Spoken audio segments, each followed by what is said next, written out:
देखो, पहले ही जैसे जयंत राव जी ने कहा, जितने लोग हमारे साथ अभी रहे और उन्होंने संघर्ष किया, हम उनको लेकर आगे जाएंगे। और कुछ लोग अगर आना चाहते हैं, सिर्फ ये या वो ऐसे नहीं, तो खींचातानी किए बिना अगर वो आना चाहते हैं तो देखेंगे। लेकिन मैं जिसका नाम आपने लिया वो नाम लेकर मैं कुछ नहीं कहना चाहता, मैं जनरल बात कर रहा हूं।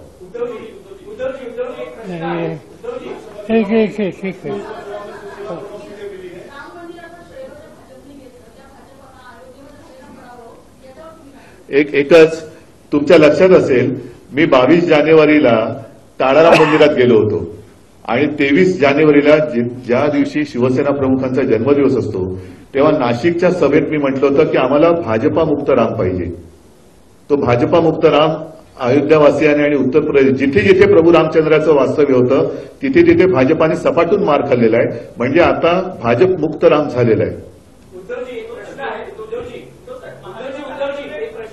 लोकसभा निवडणुकीच्या निकालानंतर ज्या पद्धतीने महाविकास आघाडीच्या जागा आलेल्या आहेत, काँग्रेसचे नेते म्हणू लागलेले आहेत की आता महाविकास आघाडीमध्ये आम्ही मोठे भाऊ। तुमच्या मते कोण मोठा भाऊ आहे, कोण छोटा भाऊ?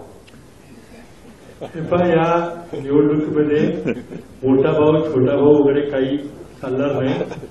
प्रत्येक मतदारसंघामध्ये आम्ही बसून सर्वात चांगला उमेदवार कुठल्या पक्षाकडे आहे आणि मागच्या निवडणुकीचे संदर्भ घेऊन जागा वाटपाचा निर्णय घेऊ। आमचा प्रयत्न आहे की लवकरात लवकर तो निर्णय होईल।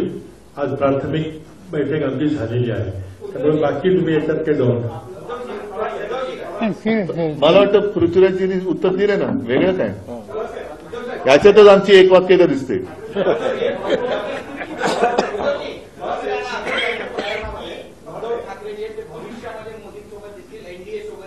कोण? ठीक आहे,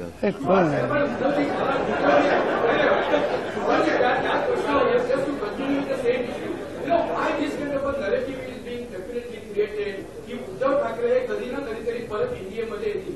We would definitely like to have some certain clarification. Are you really seriously on that? Some back channel activities are on. What's happening on that front? बरं ठीक आहे, मला समजा जायचंय, यांच्यामध्ये बसून आता हो सांगू।